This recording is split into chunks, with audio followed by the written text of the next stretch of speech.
131편을 통해서 젖된 아이의 신앙이라고 하는 이런 주제로 함께 말씀을 드리겠습니다. 시편 131편 1절로부터 3절 우리 함께 보시겠습니다. 제가 읽겠습니다. 시편 131편 1절로 3절입니다. 여호와여, 내 마음이 교만하지 아니하고 내 눈이 높지 아니하오며 내가 큰 일과 감당하지 못할 놀라운 일을 하려고 힘쓰지 아니하나이다. 이 옛날 성경에는 놀라운 일을 기이한 일이라고도 이렇게 표현을 해놨어요. 기이한 일을 하려고 힘쓰지 아니하나이다. 실로 내가 내 영혼으로 고요하고 평온하게 하기를 젖된 아이가 그의 어머니 품에 있음 같게 하였나니 내 영혼이 젖된 아이 같도다. 이스라엘아, 지금부터 영원까지 여호와를 바랄지어다. 단 세 구절밖에 되지 않는 그런 짧은 시지만 사실은 굉장히 깊은 영성의 절정을 보여주는 그런 말씀 가운데 하나라고 이렇게 말을 합니다.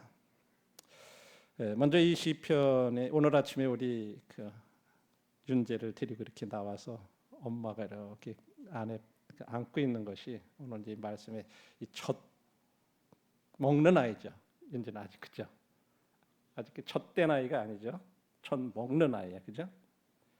근데 지금 시편 기자가 지금 젖된 아이라는 이런 표현을 쓴 것이 어떤 의미인가 하는 것을 같이 오늘 생각해 보려고 합니다.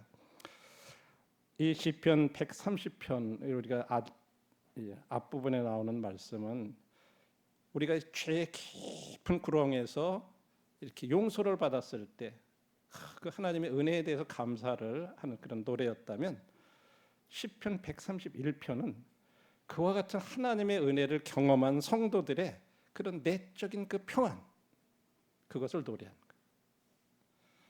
그래서 130편에서는 파수꾼이 그 아침을 기다리는 것처럼 막 그런 기다리던 영혼으로 그렇게 표현을 하는데 131편에서는 젖된 아이처럼 하나님 품에서 안식을 누리는 그런 성도의 모습을 이렇게 말씀하고 있습니다. 그리고 132편의 마지막 절에도 이스라엘아 여호와를 바랄지어다 라고 끝이 나고 있고 131편 마지막 절에도 이스라엘아 여호와를 바랄지어다. 어떻게 쌍둥이시 같아요. 그런데 이 130편은 용서를 통해서 하나님을 바라본다면 131편은 하나님을 이제 신뢰하는 것을 통해서 하나님을 바라보는 소망하는 그런 어떤 평안에 대해서 이렇게 얘기를 해주고 있습니다. 그래서 저희들이 읽은 130편 1편에 지금 내가 큰 일을 추구하려고 하지 않는다 그랬을 때 이 큰 일이라고 하는 히브리어는 원래 이 구약 성경에서 어떤 때 사용되는 단어냐면 하나님의 위대한 행위를 가리킬 때 그것을 가서 great work, 큰 일이라고 이렇게 표현을 했습니다. 그 말은 시인이 어떤 마음을 표현한 거냐면 나는 그런 큰 일을 내가 이루려고 애쓰지 않겠습니다. 그런 말은 내가 하나님의 영역에 속한 일을 내 힘으로 이루려 하지 않겠습니다. 그런 표현. 하나님의 영역에 속한 일이 있어요. 그것을 내 힘으로 내가 이루려 하지 않겠습니다. 그리고 놀라운 일이라고 표현한 또 기이한 일이라고 표현한 그 단어는 하나님의 초자연적인 그런 사역들, 우리 인간이 할 수 없는 어떤 그런 하나님만이 하시는 그런 초자연적인 사역, 뭐 비슷한 의미지만 조금 다른 의미가 있죠. 그 말은 시인이 어떤 말을 얘기하냐면 나는 하나님 자리를 내가 차지하려 하지 않겠습니다. 하나님만이 하실 수 있는 일은 내가 하나님께 맡겨드리겠습니다. 그런 마음을 지금 시로 표현한 것입니다. 그리고 이 자기가 자기 영혼이 이 젖된 아이같이라고 할 때 그 젖을 떼다는 이 표현은 성숙하게 되다라는 그런 의미가 있는 말이에요. 그냥 단순히 젖된 아이 우리가 생각하면 갓난아이만 생각하잖아요. 그냥 이제 갓난아이. 그런데 그 의미보다는 이제는 젖을 떼서 더 이상 젖을 떼고 엄마 자체를 사랑하는 아이. 네. 그런 의미를 가지고 있어요. 저는 이번에 처음 이 131편을 이렇게 읽으면서 저 마음 가운데 지금까지 제가 이 말씀을 대할 때는 어떤 태도로 대했냐면 주님 안에서 그냥 평안한 어떤 그런 마음이 마치 그냥 엄마 품에 안겨가지고 이렇게 고요하게 아무 걱정 없이 자는 그런 아이기 요것만 늘 생각했어요. 우리 너무 귀엽죠. 진짜 애들 젖 먹고 나서 만족해가지고 이렇게 엄마 품에서 자는 게 보기만 해도 그냥 우리 얼마나 좋아요, 그렇죠? 사실 그런 아기만 생각을 했었거든요. 근데 이 말씀은 그것과는 진짜 결이 다른, 제가 너무 잘못 생각했구나. 자, 말씀을 통해서 그런 것들을 한번 좀 드리겠습니다. 이 말씀을 통해서 우리는 몇 가지 교훈을 생각해 볼 수 있어요. 이 시인은 자기가 어떤 하나님의 영역, 하나님의 자리 이런 걸 차지하지 않으려고 하는 어떤 그런 겸손을 이렇게 표현했지만은 이 겸손은 절대로 자기 비하가 아니라고 하는 거예요. 근데 두 번째로는 신앙은 어떤 것을 하지 못하게 하고 통제하고 그러는 것이 아니라 진짜로 신뢰하는 것이다. 그리고 세 번째로 참된 평안이라고 하는 것은 하나님 안에서만 가능하다. 네 번째로 성숙한 신앙은 젖된 아이의 신앙이라고 하는 거예요. 오늘은 이 말씀을 주로 위주로 말씀을 드리겠습니다. 그리고 우리 각각의 개인의 이 신앙은 공동체의 소망이 된다고 하는 거예요.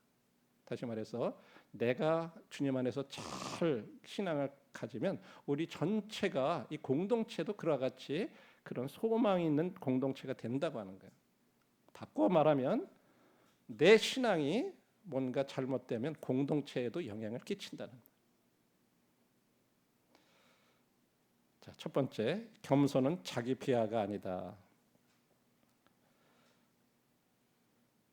겸손은 낮은 자존감이 아니라 올바른 자기 인식이라고 하는. 항상 우리들이 나 같은 사람이 나는 세상에서도 잘 배운 것도 없고 아는 것도 없고, 우리는 그렇게 생각하는 게 겸손이라고 생각하지만 그게 아니에요. 겸손은 내가 누군지를 올바로 인식하는 사람이 참으로 겸손한 사람. 나는 진짜 하나님의 그런 자리, 하나님의 영역, 나는 도저히 그런 것을 감당할 수 없는 사람입니다. 이게 자기 자신에 대한 올바른 인식이에요. 시인은 절대로 자신을 무가치한 존재라고 여기지 않았어요. 형제자매들, 우리는 하나님께서 자기 아들을 대신해서 죽게 할 만큼 우리는 가치 있는 그런 존재들로 보셨어요. 하나님이 그렇게 보시는데 우리는 때때로 우리들 자신을 그렇게 못 보는 거예요. 야, 자기 아들을 대신해서 죽게 하실 만큼 나를 귀하게 여기셨는데 나는 나 자신을 그렇게 여기지 못하는 거예요. 다른 사람들도 그렇게 여기지 못하는 거예요. 다만 하나님보다도 높아지려 하지 않았다고. 이게 진짜 겸손이었어요. 그래서 겸손은 절대로 자기 비하가 아니라고 하는 것입니다. 두 번째로 신앙은 통제가 아니라 신뢰라고 말했어요. 시인은 자기가 어떤 큰 일을 붙잡으려고 하지 않는다고 그랬어요. 하나님이 하시는 어떤 그런 일, 그런 거 내가 붙잡으려고 하지 않는다. 때때로 우리는 우리들이 모든 것을 어떻게 개선해 보려고 그러고 고쳐 보려고 그러고 그런 욕망들이 우리에게 다 있잖아요. 그런데 그것을 포기하는 신앙, 그리고 그런 것들을 하나님께 맡기는 것, 이것이 믿음이라고 하는 거죠. 그것이 신뢰라고 하는 거예요. 때때로 우리들이 우리 자신이 무엇인가 어떤 큰 일을 이뤄보려고 하는, 하나님이 하실 수 있는 일을 우리가 해보려고 하는 어떤 그런 때가 있다고 하는 거죠. 세 번째로 참된 평안은 하나님 안에서만 가능하다고 하는 것입니다. 세상은 어떤 성공을 통해서 성취를 통해서 평안을 얻으려 하지만 내가 이런 일을 이렇게 이런 어려운 일도 했고 뭐 그런 걸 통해서 뭔가 마음의 만족을 얻고 평안을 얻으려고 하지만 여기서 시인은 하나님의 품 안에서 평안을 발견한다. 마치 그 어린 아이가 엄마 품 안에 있는 것 같이 내 영혼이 젖된 아이와 같다 이렇게 표현을 했어요. 거기다 비유를 했어요. 네 번째로 성숙한 신앙은 젖된 아이의 신앙이라고 하는 거죠. 우리 윤재는요 엄마 젖만 찾아요 지금. 그렇죠? 아직까지 엄마를 찾지 않아요. 엄마 젖을 찾는 거예요. 그런데 성숙한 신앙은 하나님이 주시는 선물보다 하나님 자신을 사랑한다고 하는 거예요.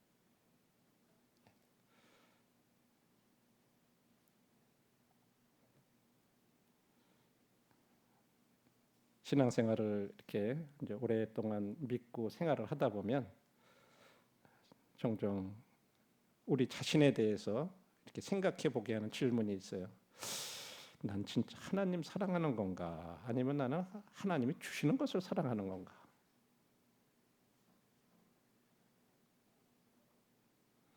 제가 이번에 이 말씀을 이렇게 준비를 하면서 제 자신에 대한 이 질문을 나는 진짜 하나님 사랑하고 있는 거야? 아니면 하나님이 주시는 것을 사랑하고 있나? 한번 이런 질문을 바꿔서 해보세요. 많은 사람들이 하나님을 사실 찾아요. 그래서 막 병 같은 거 낫게 해달라 그래요. 그럼 병이 나오면 하나님 앞에 감사해요. 또 어떤 일이, 사업이, 가게가 뭐 이런 것들 잘하게 해달라고 기도하면서 잘 나가면 하나님 찬양해요. 또 우리 자녀들 잘 되게 해달라고, 건강하게 해달라고, 믿음 안에서 잘 자라게 해달라고 기도하는데 잘 되면 하나님께 영광을 돌려요. 그런데 만약에 우리가 그렇게 기도하는데도 하나님께서 아무것도 주시지 않는다면, 기도하는데도 응답도 없고, 우리들이 어떤 축복을 그렇게 해주시기를 기대했는데도 그런 축복이 오직 임하지 않고, 그럴 때도 나는 여전히 하나님을 사랑할 수 있을까?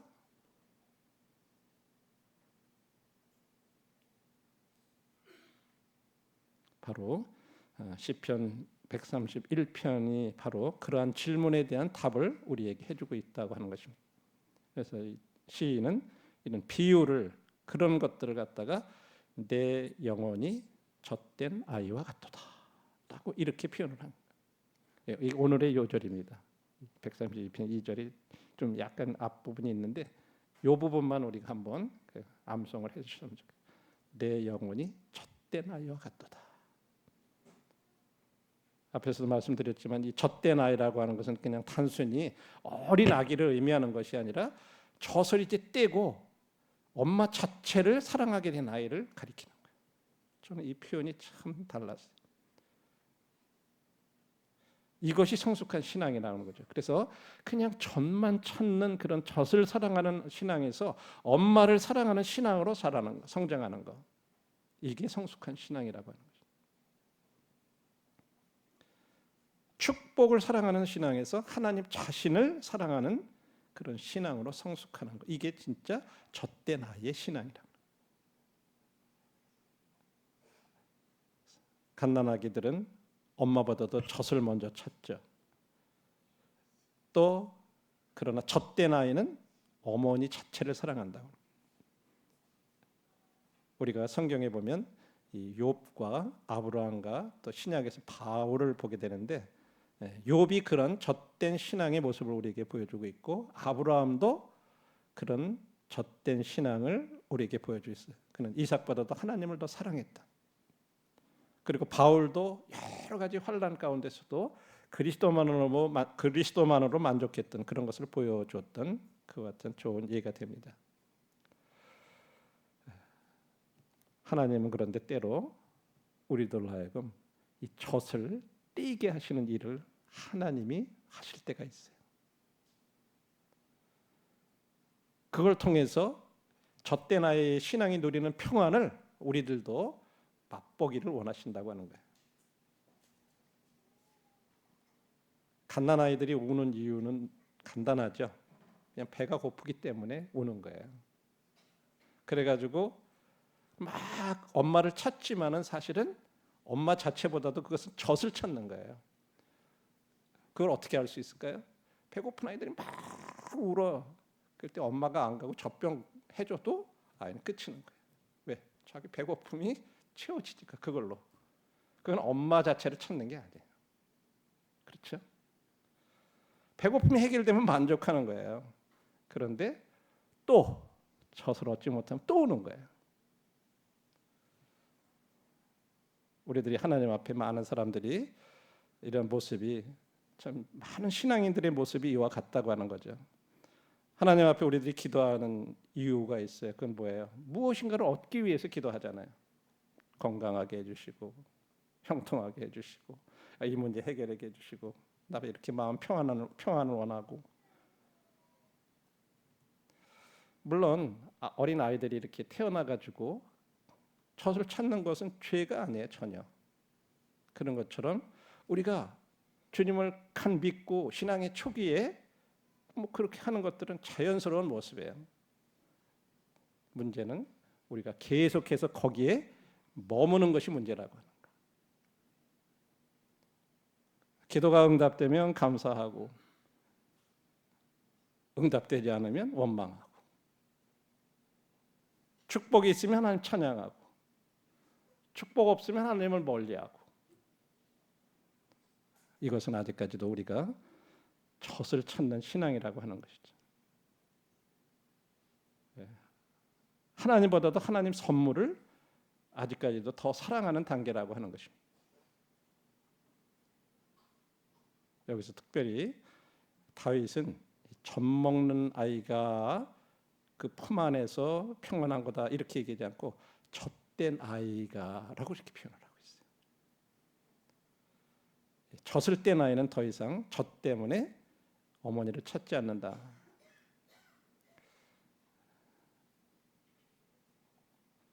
젖된 아이는 엄마의 품 자체를 좋아한다고. 그리고 엄마의 냄새를 좋아한다고. 엄마의 목소리를 좋아한다고.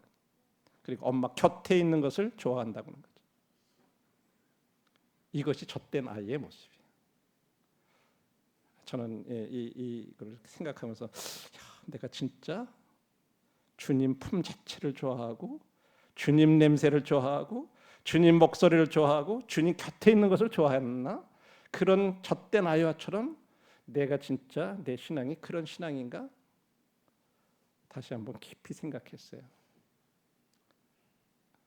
내가 나이가 많아도 내가 여전히 아직까지 젖을 떼지 못한 아이와 같은 그런 모습이 내 삶 속에 있구나.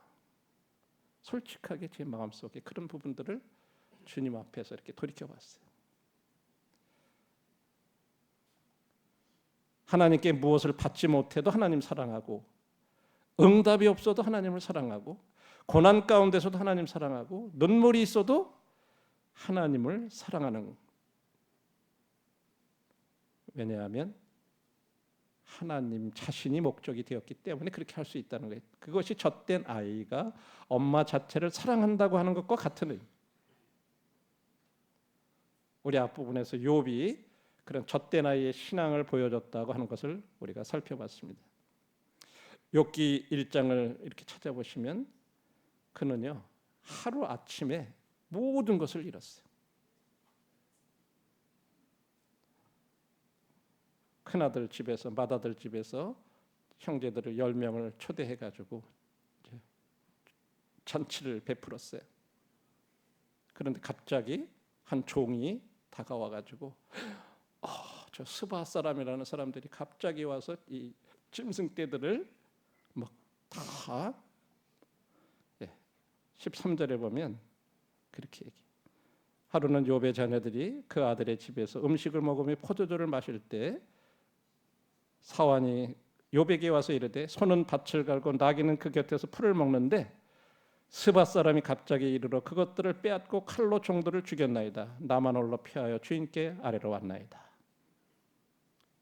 갑자기 스밧 사람이라고 하는 사람들이 와가지고 다 소, 나귀 이런 것들을 다 뺏어갔다. 그렇게 말하는데 갑자기 또 한 사람이 들어와요. 그래서 하늘에서 불이 내려와가지고 하나님의 불이 떨어져서 양과 종들을 살랐나. 이번에 양도 다 불살랐다는 거예요. 나만 홀로 피해서 주인에게 아래로 왔습니다. 그가 말하는 동안에 또 한 사람이 이르되 갈대아 사람이 새 무리를 지어서 갑자기 낙타들에게 달려들어 그것을 빼앗으며 칼로 종들을 죽였나이다. 나만 피하여 이렇게 왔습니다. 주인께 아래로 왔습니다. 그렇게 말하는데 또 바로 이어서 주인의 자녀들이 지금 그 맏아들 집에서 이렇게 먹고 포도를 마시는데 갑자기 큰 바람이 불어와가지고 집 네 모퉁이를 치매 집이 무너져가지고 그 안에서 아이들이 다 자녀들이 다 죽었습니다. 이 지금 재산도 잃고 자녀들을 잃어버리고 2장에 보면 사단이 그렇게 하는데도 욥이 그 믿음을 지켜요. 주신 자도 하나님이시고 거두신 자도 하나님이시니 하나님이 찬송을 받으실지로다. 그렇게 하니까 사단이 이번에는 그 하나님께서 한번 건강을 쳐보라고. 그러면 아마 욕할 거라고. 그래가지고 욥이 이 머리부터 이 발끝까지 온 몸에 악창이 나가지고 기와 조각으로 막 자기 몸을 긁는 그런 이 건강을 잃는 것까지도 왔었어요. 명예를 잃고 그 당시 동방에서 가장 부유한 사람, 참 많은 사람들한테 자선을 베푸는 사람으로 알려졌던 그가 하루아침에 그렇게 된 거예요.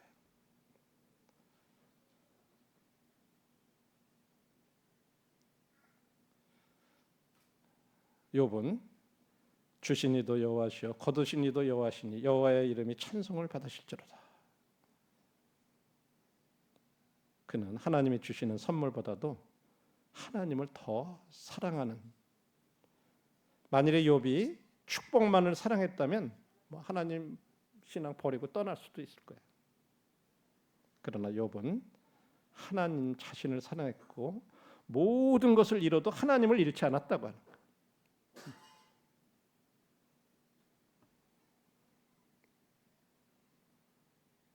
자기 부인이 그래도 당신의 그런 순전함을 지키냐 하나님 욕하고 죽어라 그랬을 때도 그 욥이 그 입술로 범죄하지 않았다 그렇게 얘기해요.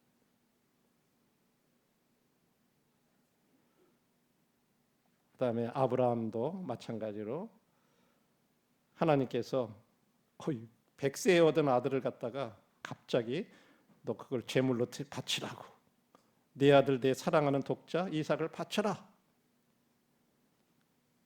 이 아들이 어떤 아들이에요? 그런 단순한 아들이 아니잖아요. 하나님이 약속을 해주셔서 사실은 자녀가 없으니까 다른 종을 자기 아들로 후계자로 세우려고 그랬을 때 아니야, 그건 아니야. 내가 너한테 아들 줄 거야. 그래가지고 기다려서 얻은 아들이에요. 100세. 그런데 그 아들을 드리려는 거예요. 진짜 하나님께서 축복해 주셨고 어떻게 보면 그의 미래고 소망이 앞으로 대를 이어갈, 그런데 그 아들을 드리라는 거예요. 왜 하나님께서 그렇게 이삭을 갖다가 내려놓으라고 왜 말씀하셨을까요? 왜 제물로 바치라고 그러셨을까요? 그것은 하나님이 나보다도 네가 이삭을 더 사랑하는지 안 하는지를 알기 위해서. 그래서 이제야 네가 나를 진짜로 사랑하는 줄을, 경외하는 줄을 내가 이제 알겠다. 하나님께서 이 시험을 통과하신 후에 그렇게 말씀하셨어요. 어떻게 그런 것이 가능했을까요? 아브라함에게는 이삭보다도 하나님을 더 사랑했기 때문에 가능했다고 하는 거예요.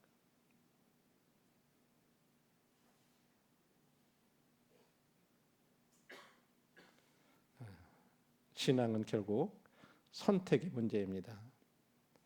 하나님의 선물 중에 무엇을 우리가 더 사랑하는가? 젖된 아이는 선물보다 하나님을 선택한다고 하는 거죠. 바울도 그는 감옥에 갇혔어요. 주님을 전도하다가 감옥에 갇혔어요. 그는 핍박 속에서도 감사했고 가난 가운데서도 만족했고 어떻게 그렇게 할 수 있었냐? 그는 그런 기쁨의 근원이 그런 환경이 아니라 하나님이었기 때문에 가능했다고 하는 것입니다. 그래서 빌립보서 3장 8절에서 그는 또한 모든 것을 해로 여김은 내 주 그리스도 예수를 아는 지식이 가장 고상하게 이남이라고 이렇게 얘기하고 있어요. 바울은 그리스도를 얻었어요. 그래서 다른 모든 것을 잃어도 괜찮다고 얘기했어요. 왜? 그리스도가 최고의 보물이었기 때문에. 자, 이런 예들을 생각하면서 때로 하나님은 우리에게 젖을 떼게 하시는 일을 하세요. 성숙이라고 하는 것은 우리들이 자연적으로 오지 않는다고 하는 것입니다. 때로 하나님이 우리 젖을 떼게 하시는데 우리들의 의지하던 것을 제거하실 때가 있어요. 우리가 붙들고 있는데 그걸로 인해서 위안을 얻고 있는데 때로는 우리가 기도를 하는데 응답을 안 해주세요. 때로는 우리들이 여러 가지 계획을 잘 세워놓고 하는데 계획이 무너지기도 하세요. 때로는 우리가 이해할 수 없는 그런 고난들이 찾아오기도 해요. 왜 그렇게 하시냐? 하나님은 우리 사랑하시지 않기 때문에, 우리를 버리시기 때문에 그런 게 절대 아니라고 하는 거예요. 오히려 우리들로 하여금 더 깊은 신앙으로 우리를 인도해 주시기 위해서 그렇게 하신다고.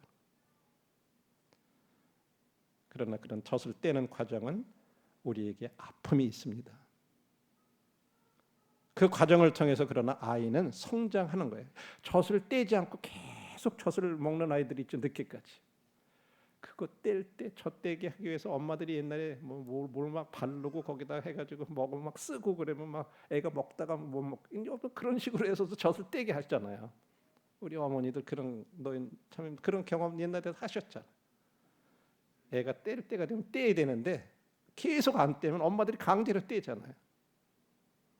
안 떼면 아이들이 정상적으로 성장할 수가 없어요. 그 젖을 떼어야 그 다음에 다른 것들을 통해서 정상적으로 이유식을 하고 더 단단한 음식을 먹고 그러면서 성장하잖아요. 그래서 때때로 하나님께서는 우리를 영적으로 성장시키기 위해서 우리들의 익숙한 위로를 걷어가신다고 하는 거예요. 그걸 통해서 늘 만족하고 그랬던 어떤 그런 것들을 때로 걷어가시는 거예요. 왜? 그 목적은 우리를 하나님 자신에게로 이끄시기 위해서. 너 그 참된 만족이 그런 데 있는 게 아니야. 나에게 있는 거야. 나에게 나와야 돼. 그거 가르쳐 주시기 위해서. 그래서 다윗은 지금 말하기를 내 영혼으로 고요하고 평온하게 하기를. 왜 우리들의 영혼이 그렇게 평안할 수 있어요? 더 이상 얻어야 할 것이 없기 때문에 그럴 수 있는 거예요. 하나님을 얻었기 때문에. 그래서 시인은 그렇게 말씀하고 있습니다. 또 왜 흔들리지 않을까? 하나님이 함께 계시기 때문에. 왜 두려워하지 않나? 하나님이 우리 아버지시기 때문에. 그런데 세상은 끊임없이 우리에게 무언가를 더 가지라고 계속 말을 하는 거예요. 너 그런 것이 있어야 만족해. 그런 것이 있어야 돼. 그런 것이 있어야 돼. 저런 것이 있어야 돼. 끊임없이 우리들한테 얘기해요. 우리들 주변에 있는 사람들과 비교하게 하고 그런 걸 통해서 아 맞아 저런 거 있으면 나도 더 좋을 텐데 나도 저랬으면 더 좋았을 텐데 비교하게 하고. 그러나 젖된 아이의 신앙은 하나님이면 충분하다. 이게 젖된 아이의 신앙. 이것이 참된 평안입니다. 그래서 시편 131편은 우리들에게 이런 질문을 합니다. 너는 하나님을 사랑하느냐? 아니면 하나님이 주시는 것을 사랑하느냐? 젖된 아이는 젖 먹는 아이는 젖을 원하지만 젖된 아이는 어머니를 원한다고 하는 것입니다. 미성숙한 신앙은 축복을 찾지만 성숙한 신앙은 하나님을 찾는다고 하는 것입니다. 미성숙한 신앙은 응답을 구하지만 성숙한 신앙은 하나님 자신을 구한다는 거예요. 안 주셔도 감사하는 거예요. 왜? 하나님을 찾기 때문에. 제가 더 좋은 것을 아시기 때문에 시간을 늦추실 수도 있고, 그것을 가지면 나에게 더 해가 되기 때문에 안 주실 수도 있고, 하나님 그렇게 믿습니다. 이게 하나님 찾는 태도예요. 그리고 미성숙한 신앙은 선물을 붙들지만 성숙한 신앙은 하나님을 붙든다고.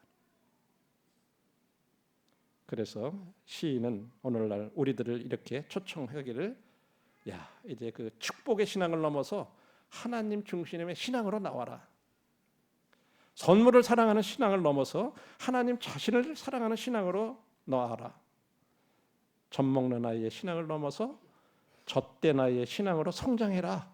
고 우리를 지금 초청하고 있습니다. 이제 최종 결론은 우리도 주님 앞에 다윗과 같은 고백을 우리도 할 수 있게 되기를 바랍니다. 실로 내가 내 영혼으로 고요하고 평안하게 하기를 젖된 아이가 그의 어머니 품에 있음 같게 하였나니 내 영혼이 젖된 아이와 같도다. 이게 마지막 내 영혼이 젖된 아이와 같도다 하는 게 오늘 요절입니다. 우리 성도님들, 저와 성도님들 모두가 우리가 나이가 많아도 구원받지 오래돼도 우리가 여전히 젖 먹는 아이로 우리가 남아 있을 수도 있다고 하는 거예요. 우리 자녀들이, 우리 어린 자녀들이 계속해서 젖을 먹기만 원한다면 부모로서는 얼마나 걱정이, 그렇죠? 똑같이 하나님께서도 우리들이 젖된 아이가 되기를 원하신 그런 것들을 서로 피차 주님 앞에서 교훈으로 받았으면 좋겠습니다. 기도하고 마치겠습니다. 아버지 하나님, 죄송합니다. 저희들이 참 하나님 자신보다도 하나님께서 주시는 것들에 대해서 더 찾고 구하는 젖 먹는 아이와 같은 저들의 모습을 솔직하게 고백을 드립니다.